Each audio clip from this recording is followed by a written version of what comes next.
Welcome, everybody. Good evening. This is the launch of the report of the think tank of young economists towards the Wellbeing Economy, implications for public, environmental and financial policy.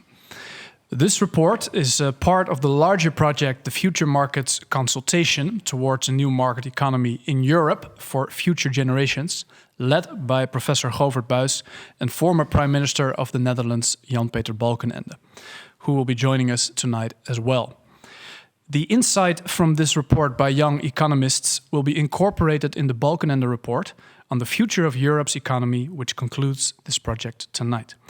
Earlier, we had an online dialogue series on the future of capitalism here at Pakhuis de Zwijger, which is still available online, and I advise you to go watch it again if you haven't already. Tonight, Jan-Peter Balkenende will present who won the essay contests for students and young scholars. And the project is a collaboration between Our New Economy, Sustainable Finance Lab, the Moral Markets, and is funded by the Goldsmeding Foundation and Templeton World Charity Foundation as well. Thank you very much. Well, about tonight, first we will have the presentation of the report, then a quick reaction and response by former Prime Minister Jan-Peter Balkenende, and then a discussion panel with Philippa Siegel-Gluckner and Amanda Genoux, and finally the award ceremony, which concludes the session. I now give the floor to our young economists, Sam, Elisa, and Jim, who will give the presentation on their reports. The floor is yours. Thank you. Thanks for having us here tonight at Pakhuis de Zwijger. I will jump right in without delay. Our report is basically about a very, very big shift in thinking and in doing in terms of how we run the economy. This happens every now and then. Over the last century, it happened sort of twice, and this is sort of the third time that it happens. Earlier, it happened during the 30s and the 40s. We moved from this laissez-faire, like the state should do not too much with the economy, towards this new vision proposed mainly by Keynes, the great visionary economist. The government should ensure full employment. Everyone who wants a job should be able to get a job. This was the new thinking. Then in the 70s and 80s, we moved away from that thinking towards what is today mainly called neoliberalism, although it has many other names like free market economics. And this thinking was really more about, as I just said, the free market, believing that the government was not the solution, but instead the free market was the solution. Right now, a lot of people are saying we are again in such a fundamental paradigm shift, moving towards a new way of thinking, a new way of running the economy. That's called the well-being economy. A new term, well-being, so we think in a broader way about what is important for us, and we will go into that a bit later. But this is sort of the main thing that we write about, and the question we ask ourselves is, what is needed if we want to move towards this new economy? How does that look like? What do we have to do different? How do we have to do certain specific policies differently than we did in the past? So who is talking about this? It's not just us. It's not just three young people who think they have found something new. It is actually a lot of really established institutions, organizations, corporations, think tanks that are saying we are going through this fundamental change. And the OECD, a fairly boring policy institute of basically the rich countries in the world that always try to think of how we can make our policies smarter, better. They wrote this report where they came to a quite a stark conclusion where they say the policies or the solutions we used to apply are no longer sufficient for the problems we face today. In their words, radical rethinking is required. But also on the business side, people are saying we are moving away from what earlier was called also the shareholders' capitalism. The only goal was to increase the shareholder value. They're saying, no, this is no longer how we should run our businesses. We should do it for all stakeholders and create value for society, not only for those who have invested in a company. If they do it in practice, that's a matter for another night to debate.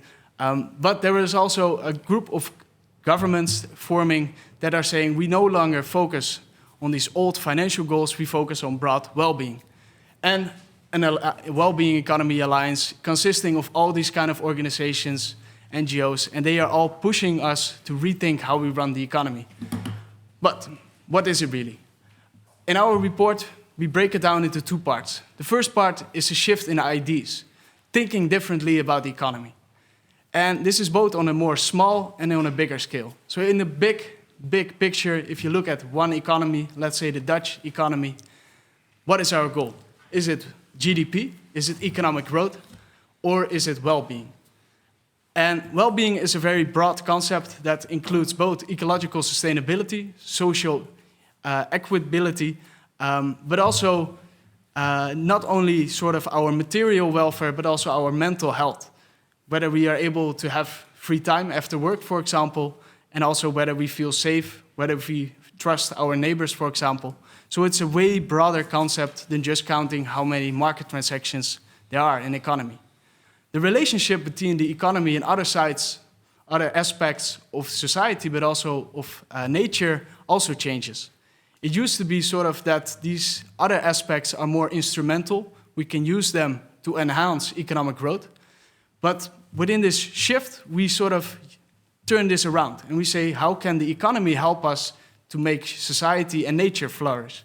So it's no longer that nature and society are instruments to be used for the betterment of the economy, but it's actually how can we use the economy to better nature and society. On a smaller scale, at a small company, this can mean that you no longer look at only the financial profits, but you look broader at what kind of societal impact you have. How are the working conditions for your employees? What is your impact on the environment? How much CO2, for example, or what do you do concerning biodiversity? In accountancy terms, so the people who are working in companies and sort of keeping track, it used to be that they kept track of financial flows and stocks. This new approach implies that we no longer only look at financial aspects, but also at the ecological and the social aspects. These both changes on the big side, going from GDP to well-being, and on the small side, going from profit or financial aspects to also including societal impact. Then, the other aspect of this change is a change in power. So not only changing ideas, not only thinking differently, but also making decisions differently and letting different people have a voice. This is also not a new idea because over the last years, there has been a lot of outcry and a lot of debate about how our political systems are functioning. More and more people are distrusting of the political institutions, and there seems to be quite a fundamental disbelief towards how our political decisions are made. And if you look at academic research, there is some ground towards not fully trusting how these outcomes come about. Research on decision-making in politics shows that if you look at different income groups, and you look whether middle or low income groups, if they, for example, want the minimum wage to be risen, whether it happens or not. But also on a completely different policy aspect, whether we should go to war in Iraq, do we want that, yes or no? And if you ask the high income groups, and you then look at what happened afterwards, you see that they are disproportionately determining what kind of policy outcomes we have. So you see a stark political inequality in our systems, even though we are, of course, having political, democratic, representative institutions. So this shouldn't be the case. They should be democratic, translating the policy preferences of different income groups. But unfortunately, our systems do not seem to be able to translate this in a proper manner. One idea to improve this process, to make it more democratic, but at the same time also make it very much expert-based, so that you can have a good deliberation, a good thinking process, have a good discussion with each other on what is smart, but also what is good for everyone, or at least tries to take serious the different stakeholders in the process, are citizen assemblies. This idea is basically getting a random group of citizens together, select them and let them talk with experts, with stakeholders, with each other. What is the matter with this specific problem and how can we best solve it? Not a new idea, it has existed for a long, long time, but recently it has gaining more attraction. Here on the photo we see demonstrations of the Yellow Vest in France. Of course, very much an example of political distrust and anger. And one way that Macron, on the other picture you see him, tried to tackle this problem was to actually start citizen assemblies to make better policy on climate. Of course, the demonstration started with a policy that was not thought through very well because he didn't think as much about how the impact on extra taxes on fossil fuels would have an impact on people living in rural areas who are very dependent on their cars. In the citizen assemblies, these people are also represented themselves. They have a voice on this panel, and together with people from all over the country, they have come up with a long list of policy proposals which now have been largely passed, which can count on a broad democratic support, but at the same time are based on science and are able to get these goals done. This is one example on climate, but I think, or our proposal is to do this on more policy areas. Again, not only on the big level, but also on the small level, you can enhance democratic representation. So also in small or in firms, and I would say not small firms, but especially bigger firms, you can let the different stakeholders be represented in the decisions, in the boards, so that is employees, but also, of course, the local neighborhood, and also, for example, other participants who are affected by the operations of a company, and let them have a say in the process. It could also be done via a completely different setup, for example, by corporate social audit, where every 4 or 5 years you let a group, could be basically a random sample of citizens, could also be some experts who assess what the impact of this company is on society, and let them have either a fine or actually a reward based on this. Many ways to do this, but the point is we should really include more people in our decision-making processes, because otherwise it's not fair, but also we just make less smart policy or company decisions. That's enough about sort of the broad policy shift. I will be talking a bit more, but don't worry, in another 5 minutes you will be done with me. I will hand over the word to Elisa to talk more about the environmental policy, and after that Jim will talk more about financial policy, but first I'm going to talk for 5 minutes about the public sector. The public sector, so what's the issue? And the issue or the problem is actually that we see the government as the problem. Famously, of course, Ronald Reagan was a proponent saying the government is not the solution to our problem, government is the problem. A very good political slogan, and perhaps slogans are good because they are simple, but if we take simple statements like this too seriously, we also make policy too simplistically, because the world, of course, is not black and white. As the slogan sort of implies, is that government is always bad. And the other aspect of the story is that the free market or companies are always good. It would be a nice fairy tale, but that's not the real world. The real world is way more gray. So government can be good, but can also be bad. Companies and the free market can be good, but can also be bad. On both sides, there can be productivity, there can be innovation, there can be as well bureaucracy, inefficiency. Both of them can really be a source for good, but also a source for bad. Over the last decades, with this thinking, we have been more and more hoping that the market and companies would bring us everything. And the government, we have been very pessimistic. And because of that, we thought it would be best to shrink it and let it do as least as possible. This has created a lot of societal problems. And for that reason, also with Corona right now, it has become very clear how important the state actually is, and that we should really appreciate this and invest again to make this state really efficient, make it innovate, make sure it supports and invests in all of us. In 4 specific ways. So first, I'm going to talk about privatization and marketization, then about the workers who work for this for the public sector, and lastly, but very shortly, because there will be an event coming up in 2 weeks, about the welfare state. So firstly, about privatization and marketization. So as I just said, there was really a lot of hope that if you would privatize, for example, healthcare, but also other aspects of the public sector, that this would all of a sudden make the sector way more efficient. Unfortunately, this has not really been the case. Here on this quite ugly, but I think very illustrative and informative image, you can sort of see how that works out. First, to start all the way I would say it's, well, let's start at the US. It's sort of the only case where the entire health system is both privately provided, but also privately funded. So there are voluntary insurances, there are through companies, but it's not a public system. As you can see, it's very expensive. Not on this graph, but also in a lot of research, the health outcomes are not good. Compared to other countries, they are not performing very well on the outcome, and it is way more expensive. So it seems that having private funding of your healthcare system is not a recipe for a great end result. Then, if you look at the provision, so who provides the care, whether it's private hospitals or public hospitals, for example, it's a bit less of a big difference. If you look at hospitals themselves, you see that in a lot of research, they find that the public hospitals normally perform best. Private but non-profit hospitals then perform quite okay as well. And last, for-profit private hospitals perform worse.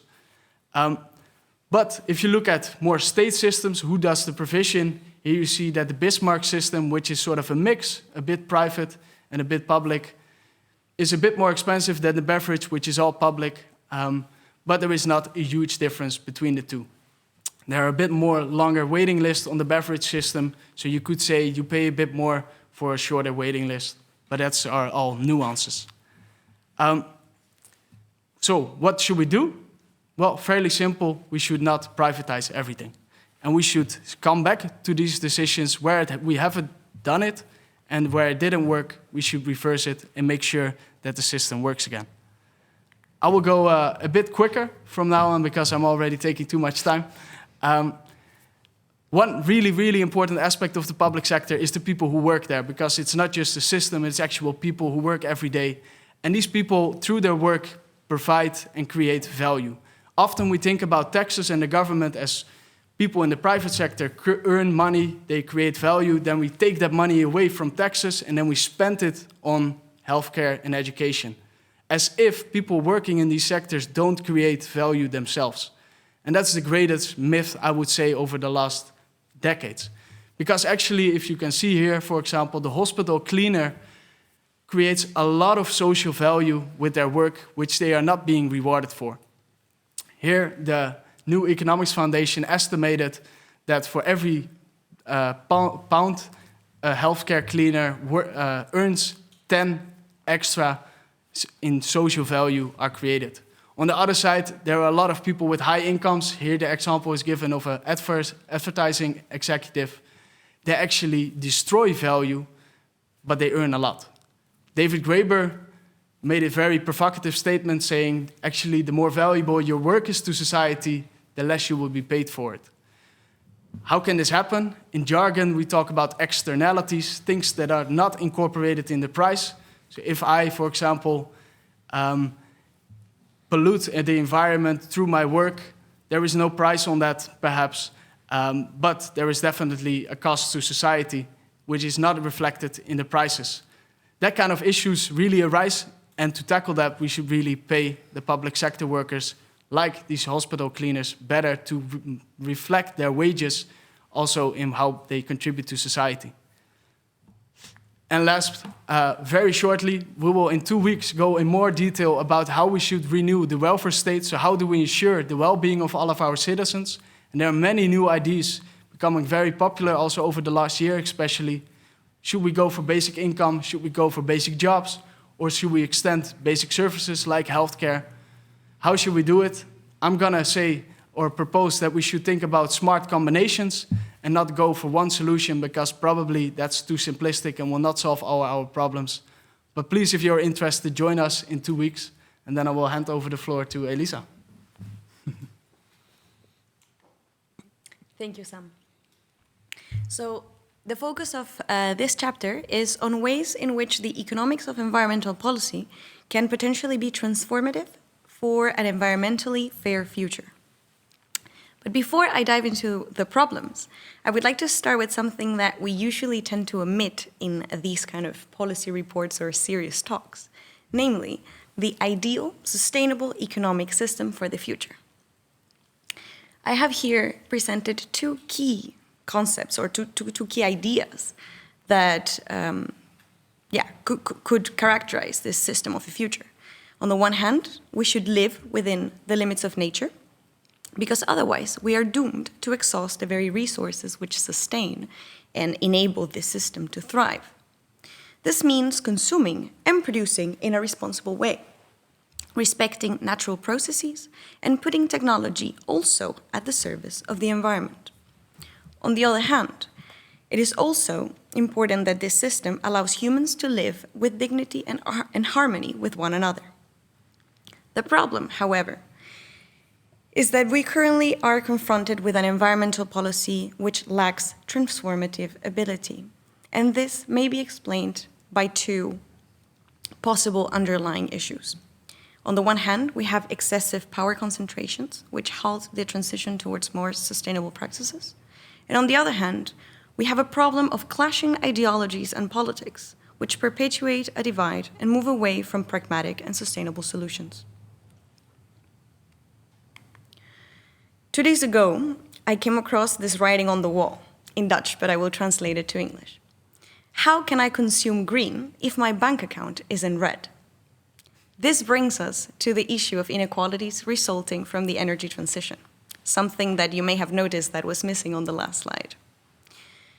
Even if we manage to move towards more democratic policy-making processes and achieve pragmatic solutions, many will still struggle to keep up with the additional costs that come from more sustainable production practices. And of course, we are not the first to think of this. The European Green Deal has designed a so-called just transition mechanism, which I go a little bit more in depth in my chapter. However, in order to be truly fair and just, we need to move beyond just financing green startups and instead explicitly addressing the reduction of inequalities. As a result of my research, which consisted actually of many hours of reading other people's work, I have come to the following policy mix. The first policy is an ecological tax and dividend. Currently, we are only taxing carbon emissions. However, we should definitely tax more than just that. For example, plastics on the one hand, or the production and consumption of new electronic devices.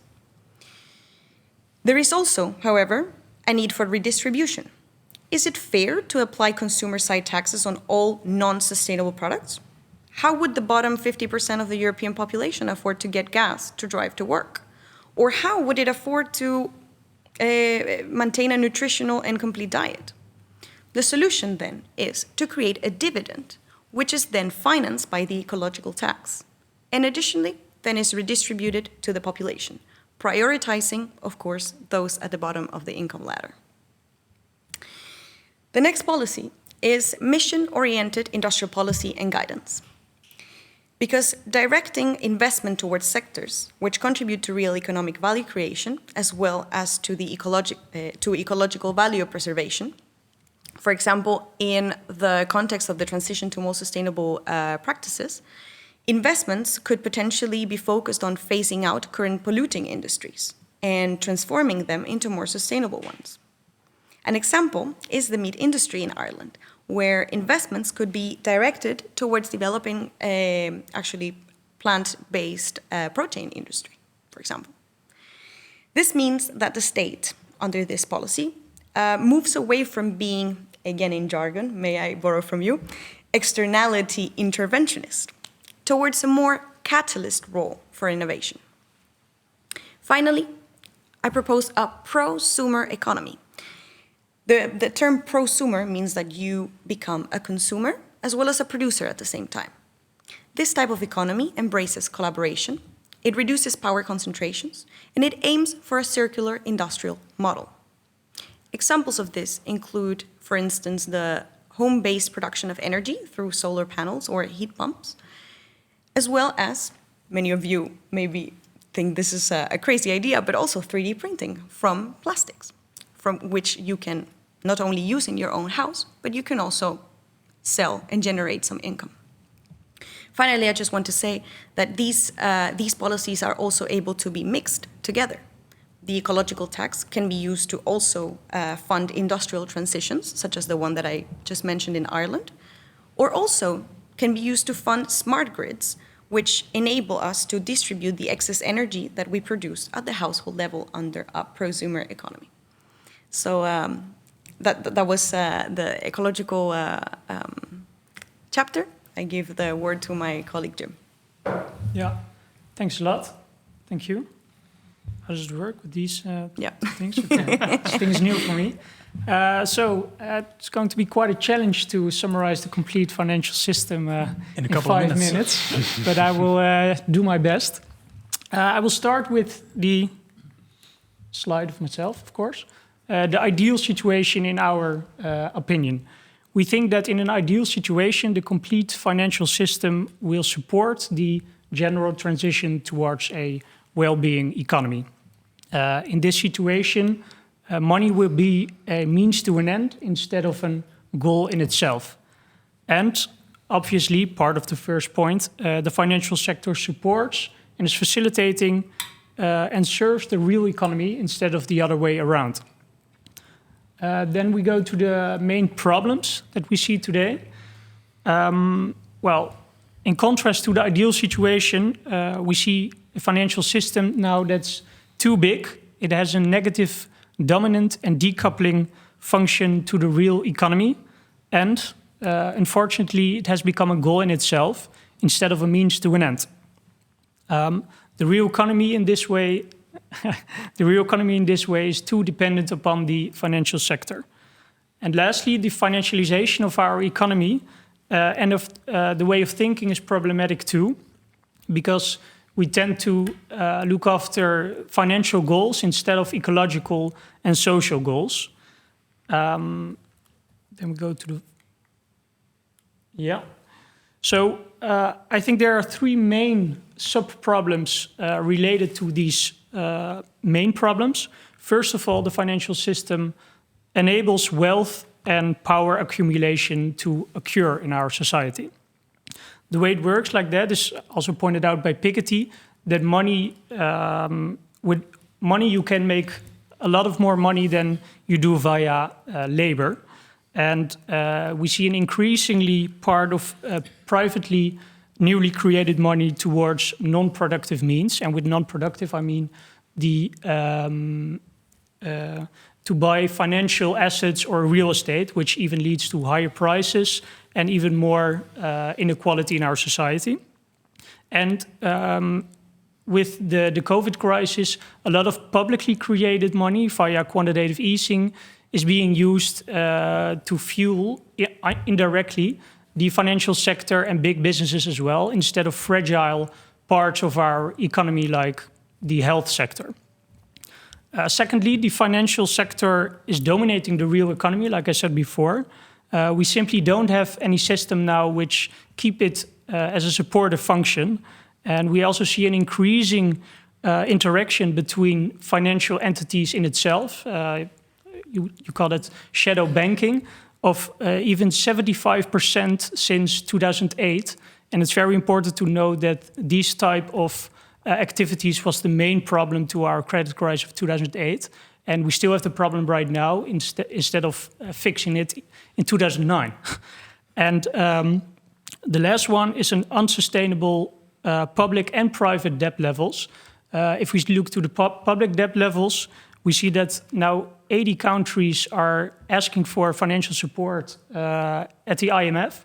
And the private debt levels are even more problematic, because research has shown that if these levels exceed a range of 88% to 100% of GDP, it has a negative impact on our economy. And all the members of the OECD exceed this limit.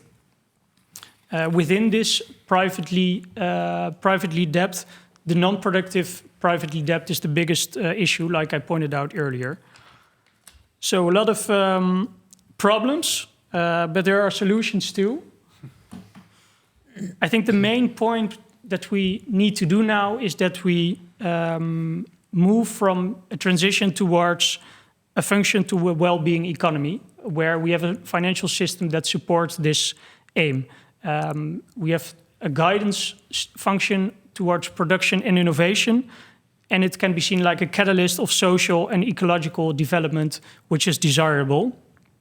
Like you see in a donut economy, where you have a minimum social floor and a maximum amount of ecological, destruction, as you may say. So the first point I want to make is about money creation. I think it's a very important one within the solution. Currently, most of the part is privately created with a profit maximization function. And it's important to say that newly created money only is at the height of the principle itself and not the interest that you have to pay upon it. So this part of the loan has to be paid with existing money in the system or newly created money. So it implies a continuous growth, which is not favorable in a world with finite resources. After World War II, you had a private money of about 50%, and now it's way higher. So we think that it's better to have a publicly controlled money creation function where you have interest-free and debt-free money, and the amount of money creation is related to a desirable inflation rate for approximately 2%. Of course, there's a risk involved with money creation, but we also have the risk with money creation privately owned. But we think that you have two versions of publicly created money. First of all, you have publicly created money by the government towards the common good in order to fulfill the needs for everyone and to repair the ecological destruction we have done. And secondly, you can create money and distribute it via the private markets where creditors and debtors can meet via the regular banks. The second point is related to the debt jubilee. As I said before, there are very high levels of debt. We think we can solve that via a bad bank and redefine the relationship between creditors and debtors. Lastly, the final last point, I have to close, I think, more diversification within the financial sector, because now you have a small set of large banks who have a lot of power, and we think a larger amount of small banks will be better to limit the power concentration you see right now. And it's also good to have a public infrastructure to pay and save money. The last point is to regulate products, complex financial products, because we have to think about what's the added value for each financial product we do. And I think I have to close my session now, otherwise we get some time issues. Some timing issues. Thank you, Jim. So thank you very much. Thank you, Elisa and Sam as well for these remarkable points. Now let's continue with a response by the former Prime Minister of the Netherlands, Jan-Peter Balkenende, who has joined us here at our table tonight. Yeah, thanks. It's great to be here. And let me start by expressing my gratitude for you. I admire you. You've been working very hard, Sam, Elisa and Jim. And what you have described and what you're analyzing is, I think, key at the moment. I will come back to it in a minute. But I also want to mention the Young Economist think tank, and that's connected with Moral Markets Project, the Sustainable Finance Lab, our New Economy, Surie, and the sponsors, the Templeton Foundation and the Goldsmith Foundation. I think I should mention them. I have the conviction that your report, your analysis, your recommendations are really timely. Everything is changing at the moment. I think there's a great global agenda, the Sustainable Development Goals, climate change, the circular economy, combating inequality. You can feel it everywhere. Last week I had a discussion with people in Singapore. There was a worldwide discussion about climate action. 2 weeks before that in Japan about the circular economy. You can see it everywhere. So I think the time is changing, and that's good. The good thing of your work is that you lay connection between the concept of the economy and the democratic issues. And you should connect them. And I think it's always a matter of being able to have a more holistic and integrated view. And that's what you try to do. And the fact that we have to discuss now the issue of which type of economy do we want is really key. I really enjoyed the whole discussion we had on the future of capitalism, the beautiful debates. We have an essay contest, and your work is part of that broader the pattern of the contributions to the report we will write. I also would like to mention Professor Govert Buijs is now in the background, but he's doing a great job. What you have described and what you've been analyzing is really key. The economy and the democracy, and we have to rethink everything. I think that's true. The problem now is we have so many good signals, agendas, statements. That's not the point. The question is, how can we really make progress? And if we are not able to find the right instruments, or if we are not improving metrics, and we cannot show the results, then it's a matter of SDG washing or greenwashing, whatever. And that's in fact what you try to do, deliver views on doing things in the right way. And therefore you deserve admiration. Of course, there can be discussions about your views, but that's exactly what you want to do. You want to encourage the discussion. For example, and the good thing is it's well-being, the economy, and it's about democracy, and you have views on it, but it's also about, let's say, the public sector, that you have mentioned that. What I noticed when I was a bit younger, when I was a student in Amsterdam, then it was a time of the welfare state. And we believed everything could be done by the state. Regulation, planning, financing. But I remember the books in 1978, The Crisis of the Welfare State. And then a few years later, it changed completely. Then it was the market orientation, the new classical economy, the spliced economics. And when that went too far, then we spoke about trust. So we have all kinds of discussions. And I can imagine that after the difficulties we've seen now, that you say, well, that we should have a better view on the role of the government. That's exactly what Joseph Stiglitz is doing in his book. You know it. As far as I can see, and we must have a discussion about that, you must have the right balance between government, market, and civil society. And the question is, I think it's not one or the other. You need them all.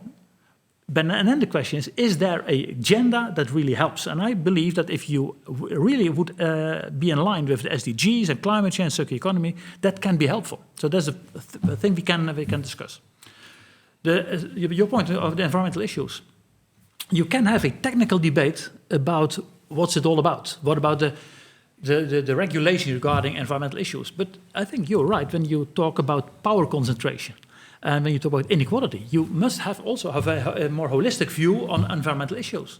And then it's a matter of which are the good instruments. I just had a discussion in The Hague with Stientje van Veldhoven about the circular economy.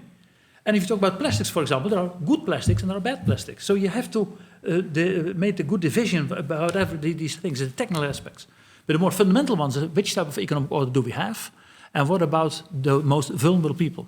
If you talk now about the corona crisis, I'm really concerned about the poor people in the world and the poorer countries in the world. We have to be honest about that. So therefore, it's good that you have more integral view on environmental issues. And Jim, what you've said about the financial world, it's so good that we have a discussion about what's it all about. And if, let's say, the financial economy is dominating everything and it's not serving the real economy, then we have a big difficulty. Too many cases are about financial techniques. And you can see in the financial world, also there is a lot of attention for sustainability issues. We talk about ESG and all the things, but the question is indeed, how can you really stimulate the real economy and support the real economy? I think this is necessary, because otherwise it's a question about financial techniques. And therefore, I think also in the financial world, we must have discussions about what are the ethical criteria. You will find a lot of criteria around ESG, environment, social and governance. But the question really is, what are the real standards? And sometimes it's too vague. And it doesn't help if you don't have the right criteria. That's one element. And your point, we must have a fundamental discussion about what is the essence of having a real economy. And I think it's essential because what's happening now, we have huge economic difficulties and the stock markets are sky high. Is this real? I don't believe so. There will be corrections sooner or later. It's a matter of time. And then the question is, what will happen if you have people call it correction? What happens then? Then you have again a lot of difficulties, and we should have more stability. We always say you need stability. That accounts for the role of governments, it accounts for environmental issues, it accounts for the financial sector, a kind of stability, then a kind of sustainable stability. I think that's really key. 3 last remarks, because there's always a risk when I've been a politician, when you have a microphone, you never stop it. 3 last remarks. The first is, I said we are living in a changing world, and it gives hope. For example, a country like New Zealand is taking up responsibility. It's great to see that. And my recommendation is, also be aware of what Europe can do about it. I'm convinced that Europe needs a new narrative. We need a new phase of integration. And I'm convinced that ideas we are discussing now can be relevant also to the future of Europe. So I would like to underline that. Second point, I believe really in a stakeholder approach. World Economic Forum, stakeholder capitalism. So therefore it's important that you have discussions about your views also with the different parts of all those stakeholders. I'm really interested how people from the academic world, the business sector, the NGOs, governments will react on your views. And maybe they can correct you, maybe they can support you, but you need a kind of a discussion. And the last element, we've seen the picture in France, the yellow vest. You can see at this moment a big difficulty. We have the giants in the world, the big techs and so on. There is huge inequality, the super rich people in the world. How to cope with those sentiments? I think they should also change their behavior. And at the other hand, you can see the poor people, the people are suffering. And in fact, you need all people to have a better view on the future of the economy and society. So therefore, for me, it's very stimulating to listen to you, to read your report, to know more about it. We have had some contacts by Zoom or Teams, and I liked it very much. And I must say also, I really enjoyed the meeting with the young economists. And I think it's so, and it's my last remark, it's so important to listen to the young generation. But that's the reason why I want to be professor again. That's not only giving lectures, it's two-way traffic, it's learning. And I always recommend the CEOs talk with the young professionals, take benefit from the startups and so on. And I think you are, in fact, a symbol of the young generation. And therefore, we should listen to you. That doesn't mean you don't have to agree on everything. You know how I think about basic income. Debt jubilee, can that talk about. That's not the point. The point is we need a new type of discussion. And you have given a fantastic input for that. Thank you, Mr. Balkenende, for these remarks. And let's move over to the third part of tonight, the panel discussion with Philippa Sigel-Gluckner. She is with us here tonight, and Amanda Janou. Welcome, both of you. I will give a quick introduction, and then I'll ask you to give your first response to the panel to the remarks of Mr. Balkenende and the report as well, of course.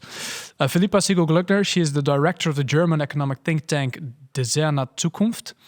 Previously, she worked as an economist for the German and Liberian Ministries of Finance, the World Bank, and the Deutsche Bundesbank.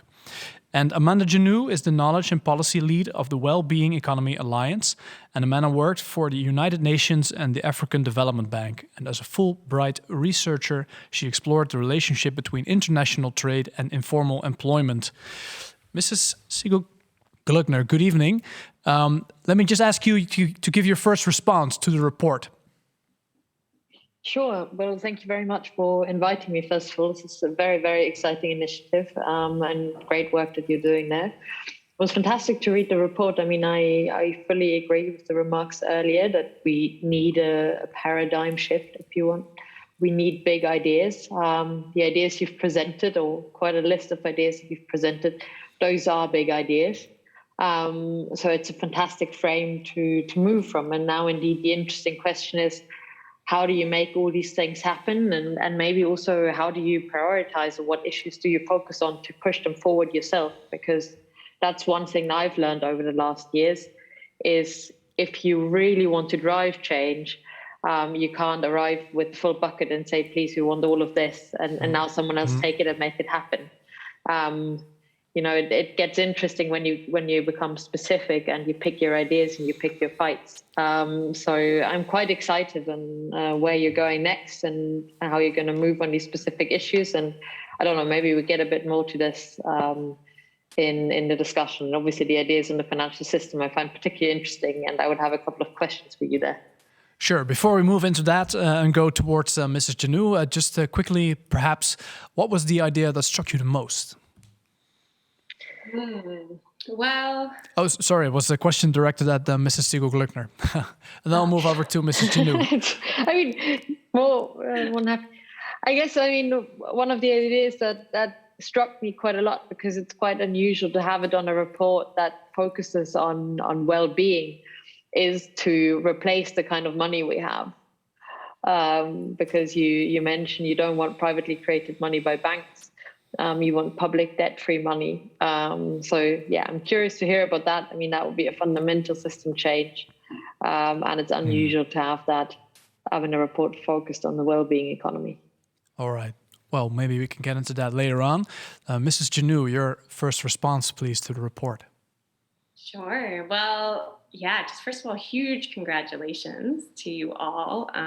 It's just, it was amazing to be able to see this report, and especially this belief that the well-being economy sort of represents that next phase of the paradigm shift. So that was all very exciting for me. And one of the things I really appreciated about the report actually was, at its core, was this idea that, we need to shift our fundamental view of the economy and our vision of how we manage and govern it, right? That we're not just here to sort of tinker with it and to, come in when there's certain failures to it, but it's, we are the economy, and therefore we have, a right and a responsibility to mold it in line with our values and objectives. And I think the way that you structured the report in and of itself was sort of reflective of this, because you started with the ideal system, right, that you were trying to achieve before you even get into the problems. And that's a pretty huge shift, because we still very much tend to start with problems and then think about what policies or interventions are needed in that, but that maintains us within a certain sort of neoliberal framework of just, coming in when that certain sort of tinkering shift is needed. But really enjoyed it a lot. I think for me also the major core tenet here was around the centrality and the importance that was placed on power and democratic governance. I think that that's so huge. Power is not discussed enough. And I think you're recognizing the very deep desire and need for greater citizen participation in agenda setting and policy design, and that's really the mechanisms by which we're going to be able to build a well-being economy. Thank you for that. Mrs. Ziegel-Gluckner, you mentioned that this shift from a privatization of money towards a more public creation of money is a fundamental shift, but at the same time, you're very enthusiastic about it. Can you please respond to that? What are your ideas on that? Oh, gosh, ideas, I guess, are tricky. I mean, maybe to take a step back also for the people who don't spend their entire day thinking about monetary systems. That's very nice. Isn't such a common topic, and I only started thinking about this about 4 years ago. So I don't know. I mean, most of us, I guess, see official money, see banknotes, and they kind of think of it as something that probably comes from a central bank or the government or somewhere. And actually, that's not quite true. 80 to 90% of money, depending on which currency zone you live in, is produced by banks. And they produce it in a very simple way. Basically, someone goes to a bank and asks for a loan, and then the bank says yes and increases the digital number on your account. And that's it. This is how money is being created, basically by issuing loans. And this is where also the problem comes in, and you, I think, capture it very nicely in your report. A lot of this money that's being created, a lot of the financial system doesn't go into productive use, so not into investment for, an interesting new company or into the green economy, but goes into existing assets. And today in Europe and the UK and the US, it mainly goes into housing. So basically people taking out a loan to buy a flat or a house, which obviously for them is great and, gives security for their life. Shouldn't forget about that. But it just doesn't do much good for the economy. It's not very productive. And if it gets into speculation, people are buying these houses as financial assets, not even to live in, and they get more and more expensive. Mm-hmm. That's not really what money creation is for. So I'm quite excited about your idea to put it kind of in different use. But then I would be quite curious to hear about your ideas, if that's possible, a little bit of what you were thinking about this, how this could be done. Well, Jim, I'm looking at you. You're the finance part of tonight. Do you care to give a comment right now on what your ideas are? Yeah, of course. Well, my idea with the money creation is to put it in public hands again. So the whole idea of the amount of money is just a tool in the society. And when the economy is growing, you need a little bit more money. And if it's declining, you need a little bit less money. But I think the main problem now is that due to the interest fee, it's not possible to pay back all of the debt. And that's why you have the need for continuous growth. And that's a huge problem. So I think if you don't have the interest fee anymore, and it's debt free. So you just put it in circulation and let it do its own thing. That would be a huge difference. But obviously there are huge risks with that involved as well, because I think money creation probably is the most.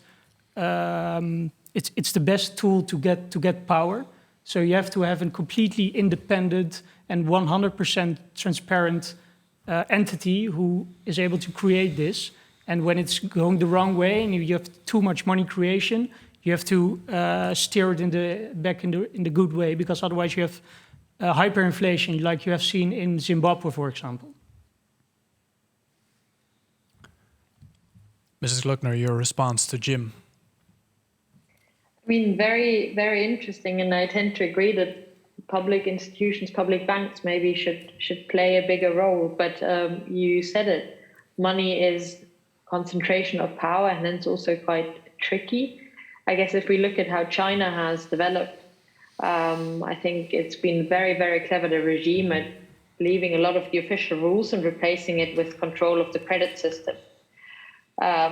Which, I mean, you can also say has been quite advantageous for growing some sectors of the economy. But, you know, how do you make sure this isn't too much of control in one hand? And when you then make it independent, who is that independence? And if we have certain societal goals, and I think Amanda can probably say more about this, what wellbeing economy requires, what decarbonization requires, you know, do you want that institution to be independent, and according to what criteria should they then decide where to put the money?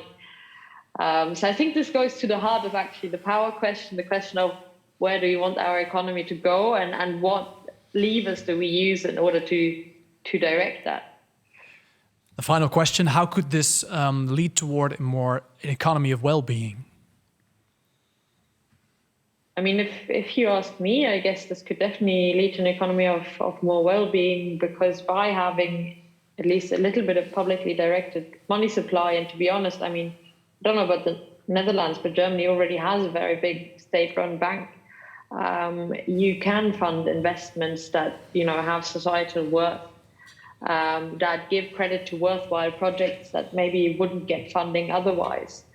So you can start in that direction, but I also don't think it's everything. You need a lot more elements. Yes, thank you very much, Mrs. Janu. Let's move over to you for the second part. Mr. Balkenende mentioned that everything is changing at the moment right now, and that this report is very well timed because everything is moving right now. Do you agree with that, and how does that relate to your initial response to the report? Yeah, absolutely. I mean, I do think that things are transforming. I do think we're in a moment where we're in that painful period where you're opening up to a paradigm shift, where you're questioning so much of the established authority and truths and your own purpose and identity even. And all of that is a really painful process, but it's necessary, and it precedes big paradigm shifts. Now, what new paradigm, fills this is still yet to say, right? And so, like, we're obviously very hopeful. And to me, this kind of report makes me very hopeful that the wellbeing economy will be the kind of shift that we see coming out of that. I think one of the challenges is that we still think a lot about economies within nation states, when in reality, we have a global economic system, which is really binding us all together. So I think we also need to sort of think about what that means in terms of the mechanisms by which we do influence the economy at all various levels, and how we can maintain truly democratic mechanisms for influence whilst also reaping the benefits of being connected as one world and one humanity. And so, having this report come out, totally independent of the Wellbeing Economy Alliance, to me, right, is a really great sign. It's been quite remarkable, actually, because we're not super precious about the term wellbeing economy, but the fact that it's resonating, that just putting a word like well-being next to the term economy really starts to make people question what the point of this whole mechanism is, and that there must be a bigger point than just the reproduction of itself, and the reproduction of money for the sake of money, I think is all very promising. And so we're seeing policymakers, I think, at all levels really starting to want to explore new systems of governance, new systems of economic management. I think for me, one of the core really interesting mechanisms that you've outlined in terms of policy is the sort of industrial policy, right? Like this much more strategic selection of the kind of economic activities that you want to foster and why. And so I think that's a big part of this shift, moving from this market enabling horizontal approach to a more interventionalist in specific areas. And so all of that I think is coming right now a lot. And we'll see how it goes. What do you think could be the role of Europe in all of this? Well, I think that Europe can play a huge role in this, right? I think, Europe and the United States or North America, and, we've sort of defined in some ways what development means. And I think the Wellbeing Economy movement is fundamentally questioning a lot of what development means and how we actually assess development. And as you start to have institutions like the EU, for example, or countries therein starting to say, okay, well, we've developed a system that's really great at generating wealth and really good at, growing its economy, but people aren't happier or healthier, and there isn't a sustainability to this system, then in some ways that starts to very much flip this notion. And I think if the EU continues to take a lead in this and to illustrate with humility, right? That there's some learnings to be gained from all countries and all communities, and from people who are not experts on the economy also, in terms of their wisdom and knowledge. I think that all of this could lead to some really beautiful space for innovations and collective imagination about what's possible, and then the necessary kind of motivation to get there. Yeah. Sam, I see you nodding your head you agree with everything that Mrs. Janu is saying right now? Yeah, otherwise I would have nod my head. I think. What is your response on that? What is your response on her views? Yeah, I totally agree also with that the international part, I think, in this report is somewhat underdeveloped. So I think an extra chapter on how the more international dimension of these kind of questions, I think, would have very much enriched this report. So I guess that's a call for future research and work, hopefully also in collaboration with both of you and the broader Wellbeing Economy Alliance.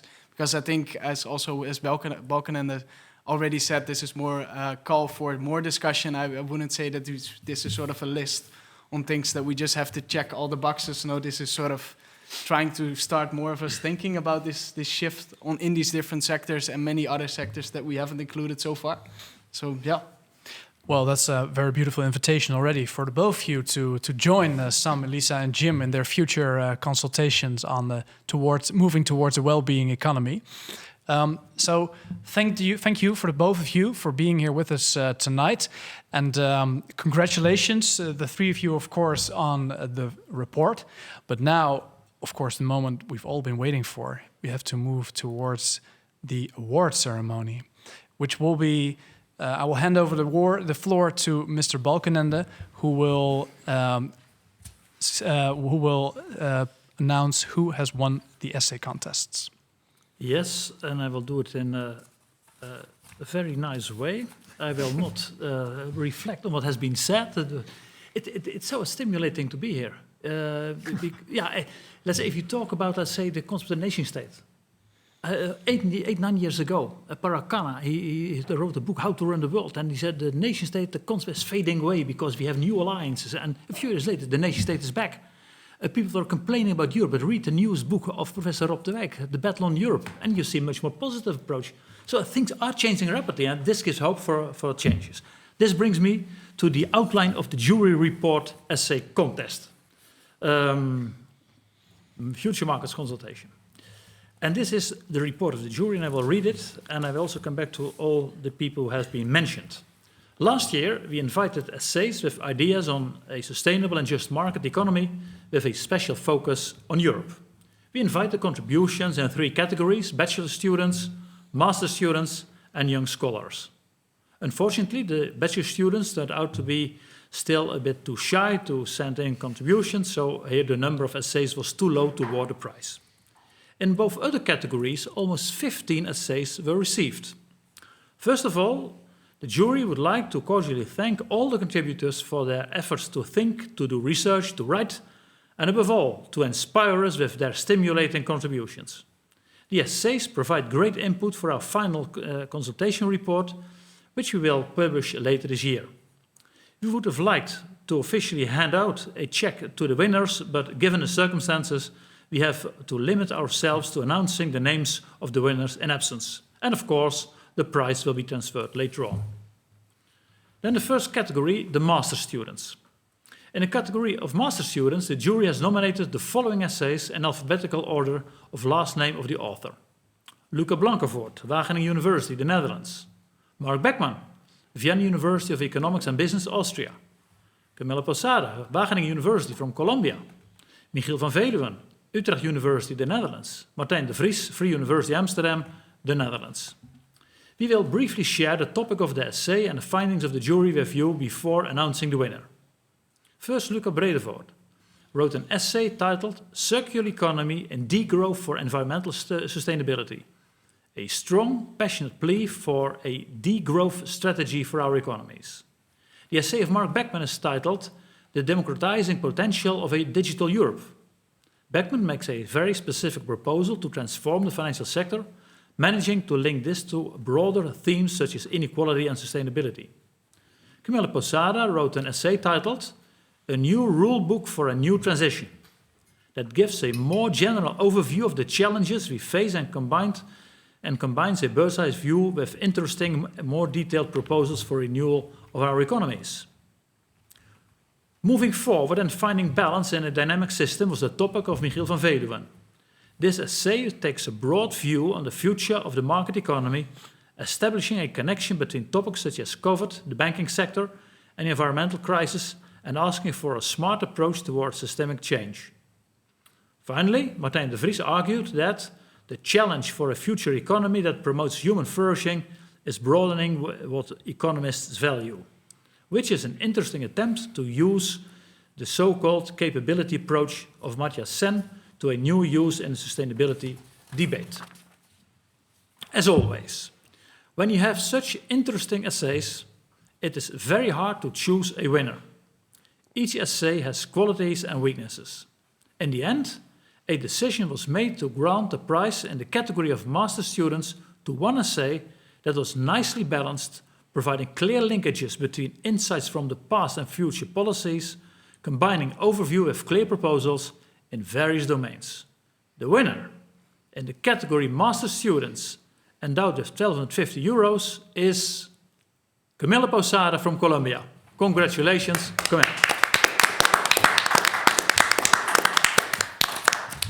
That was the end of the... Hello, there's Camilla. Hello. I was asked to unmute. Yes, of course. Your response, please.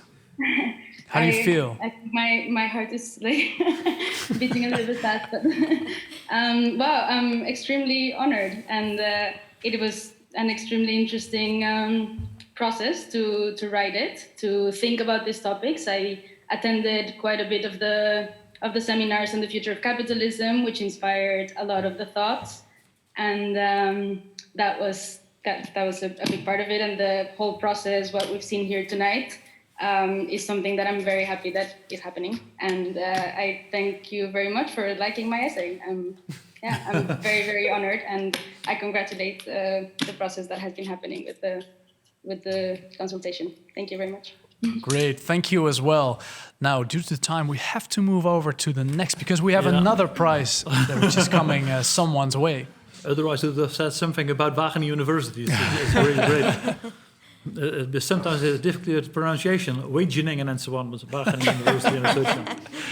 Now, you're right. Now, the next category, young scholars. In the category of young scholars, 4 contributions have been nominated. We will list them this time in reverse alphabetical order of last name. Pim Post, Utrecht University, the Netherlands. Babatunde Onabanjo from the UK. Malte Hendricks from University of Michigan, USA. Fausto Corvino from University of Turin Italy. Let me also briefly introduce their essays before announcing the winner. Pim Post wrote an essay titled Rethinking Our Rights to Resources, a wretched plea to rethink how we deal with wealth distribution within planetary boundaries. The question that Babatunde Onabanjo asks is, in his well-informed essay, is whether it is time to rethink quotas as a way to realize equal opportunities on the labor market for different groups.